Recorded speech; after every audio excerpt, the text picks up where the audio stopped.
نن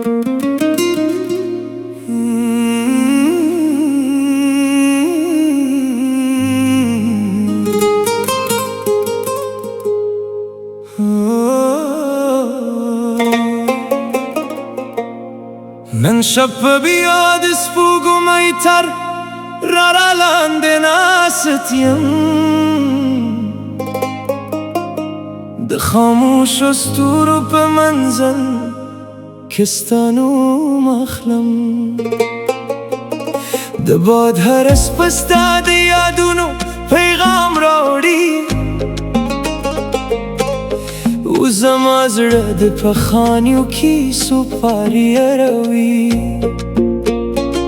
ستا له تګ وروسته موسمونه بدل شول، ګلونه وغوړېدل، لوبیا ورژېدل، خو زما د زړه په باغ کې یو ګل لا هم ژوندی دی، هغه ګل چې ستا د مینې په اوبو خروب شوی دی. کله چې ته راسره وي هر ورځ به د اختر په شان ښکتلي وه، هره شېبه به د خوشکای سندره وه، او هره موسکا به څپرلې خوشبویي لرله. ستا د سترګو په رڼا کې مې د ژوند زرګونه رنګونه لیدل، ستا د خبرو په خوږوالي کې مې د امید نوې دنیا موندله.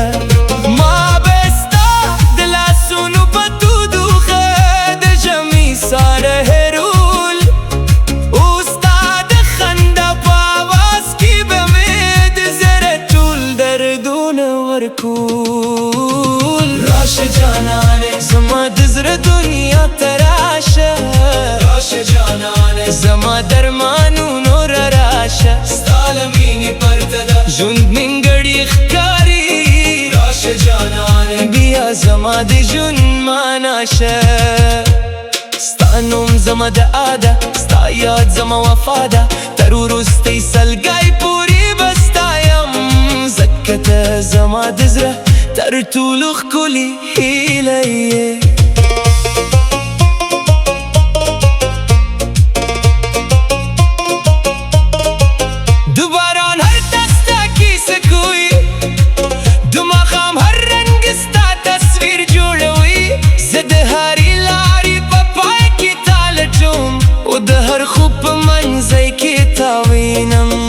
کله کله داسې احساس شي لکه ته لا هم راسره یې، لکه ستا لاس لا هم زما په لاس کې وي، او ستا اواز لا هم زما تر غوږونو رسېږي.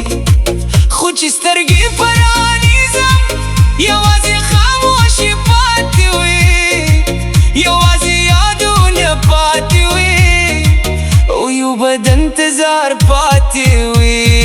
خلک وایي چې وخت هر څه بدلوي، خو زما زړه لا هم هماغسې دی، ستا د مینې هغه لومړني احساس لا هم زما په روح کې ژوندی دی. زه هر سهار ستا په نوم دعا کوم، او هر ماښام ستا په یاد ساخلم، که هر څومره وطنونه زیات شي زما مینه به کمه نشي. ستا د سترګو هغه رڼا زما د تیارو لار ښوده ده، او ستا د خندا هغه خوږ اواز زما د غمونو درمل پاتې شوي دي. د سپرلي په دلونو کې ستا رنګ وینم، د باران په تب کې ستا نوم مرم، د سپوږمۍ په زړه کې ستا حسن ښکاري، او د ستورو په منځم کې ستا تصویر ځلي. زما د زړه هره ګرځه ستا د عشق یو نوی پیغام دی، خو زما د ژوند هره باره ستا د نوم په رنګ لیکل شوې ده، که دنیا بدله هم شي ستا ځای به بدل نشي، ځکه زما د روح په ژورو کې ستا مینه د تل لپاره ځای لري. راشه جانانه زما د زړه دنیا ته راشه، راشه جانانه زما درمانونو را راشه، ستا عالمینی پرته دا ژوند نیمګړی ښکاري. راشه جانانه بیا زما د ژوند د پردي څوک دی شتي، زما د درد ملګری شوی دی.